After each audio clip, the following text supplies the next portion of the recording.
आपातकालीन स्थिति से निपटने के लिए स्वास्थ्य विभाग ने जिला कुरुक्षेत्र के 542 सरकारी और 2414 प्राइवेट हॉस्पिटलों में 3000 बेड की व्यवस्था स्वास्थ्य सेवाओं के लिए नोडल अधिकारी किए नियुक्त। भारत और पाकिस्तान के बीच तनाव को लेकर आपातकालीन स्थिति से निपटने के लिए स्वास्थ्य विभाग ने जिला कुरुक्षेत्र के 542 सरकारी और 2414 प्राइवेट हॉस्पिटलों में 3000 बेड की व्यवस्था की है। कुरुक्षेत्र सीएमओ डॉक्टर सुखबीर सिंह ने आज मीडिया को जानकारी देते हुए कहा कि कुरुक्षेत्र में किसी भी आपातकालीन स्थिति से निपटने के लिए स्वास्थ्य सेवाओं के पर्याप्त प्रबंध किए गए हैं। इस जिले में 26 सरकारी और 15 प्राइवेट एम्बुलेंस की व्यवस्था की गई। प्रत्येक एम्बुलेंस में स्वास्थ्य अधिकारी और कर्मचारी की ड्यूटी लगा दी गई है। इस जिले में लगभग 3000 बेड की व्यवस्था की गई। इसमें 542 सरकारी और 2414 प्राइवेट हॉस्पिटलों में बेड की व्यवस्था की गई है।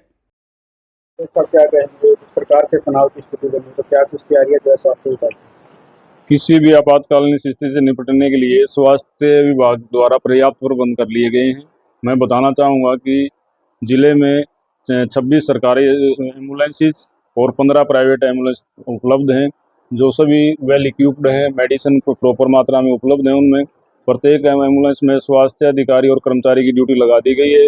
इस जिला कुरुक्षेत्र में लगभग 542 सरकारी हॉस्पिटल में और 2414 प्राइवेट हॉस्पिटल में बेड अवेलेबल कर दिए गए हैं और ऑक्सीजन के अरेंजमेंट के लिए नोडल ऑफिसर बना दिए गए हैं। District nodal officer doctor Ramesh Agarwal को बना दिया गया है। प्रोक्योरमेंट के लिए doctor Jagmendra deputy civil surgeon को और अन्य डिप्टी सिविल सर्जन को भी वेरियस चार्ज दे दिए गए हैं। वेरियस चीज़ों के लिए नोडल ऑफिसर बना दिया गया है। LNJP जो डिस्ट्रिक्ट हॉस्पिटल है, यहाँ के nodal officer doctor sir Agarwal principal medical officer को बनाया गया है। उसके साथ असिस्टेंट के लिए डॉक्टर विमल अभी जो डिप्टी सीएमओ बने थे वो उनको असिस्ट करेंगे। छुट्टियां भी कहीं ना कहीं बंद कर दी गई। छुट्टियां देखो, जो चीफ सेक्रेटरी का हमारे पास लेटर आया है, जो पहले छुट्टियों में गए हैं उनकी भी छुट्टियां रद्द कर दी गई हैं। उनको सबको ड्यूटी पे वापस बुला लिया गया है और आगे से फ्यूचर में किसी को भी छुट्टी नहीं देनी। अगर कोई बहुत ज़्यादा इमरजेंसी है तो उसमें DGHS की से अनुमति लेके ही छुट्टी दी जाएगी। तो एम्बुलेंस हमारे पास मैंने जैसे आपको बताया 26 एम्बुलेंस सरकारी है हमारी, वो और 15 एम्बुलेंस प्राइवेट है। प्राइवेट एम्बुलेंसेज को भी जो 112 का जो टोल फ्री नंबर है कंट्रोल रूम का, उनसे उनको कनेक्ट कर दिया गया है। किसी भी स्थिति में अगर कहीं भी एम्बुलेंस की ज़रूरत पड़ती है, गवर्नमेंट या प्राइवेट एम्बुलेंस तो तुरंत वहाँ पे पहुँच जाएगी। तो स्टाफ पूरा है? स्टाफ पूरा है हमारे पास। सभी का भी हमने लाइन लिस्टिंग कर ली है, गवर्नमेंट की भी प्राइवेट की भी। हमारे पास स्पेशलिस्ट भी पूरे हैं। और जहाँ तक IMA की बात है, IMA ने भी अपने डॉक्टर्स की कमेटी बना दी है कोई किसी भी स्थिति से निपटने के लिए। IMA की तरफ से भी हमारे को पूरी सपोर्ट मिलेगी और गवर्नमेंट हॉस्पिटल में भी हमारा जो जितना अरेंजमेंट हम कर सकते थे हमने कर लिया है।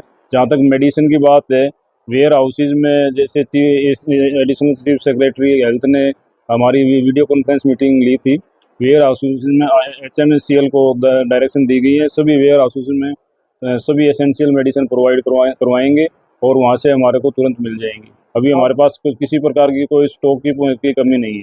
आपातकालीन में कई बार देखने में आता है तो लोग पैनिक हो जाते हैं, तो उसको लेकर क्या कहेंगे? लोग पैनिक ना हो, स्वास्थ्य अलर्ट है तो उसमें मैं लोगों को मैं दिशा निर्देश देना चाहता हूँ कि किसी भी उस चीज़ से भ्रमित ना हो। हमारे पास स्वास्थ्य विभाग पूरी तरह से तैयार है किसी भी स्थिति से निपटने के लिए। कोई भी किसी भी प्रकार की कोई इमरजेंसी आती है हम उसको भली भांति डील करेंगे।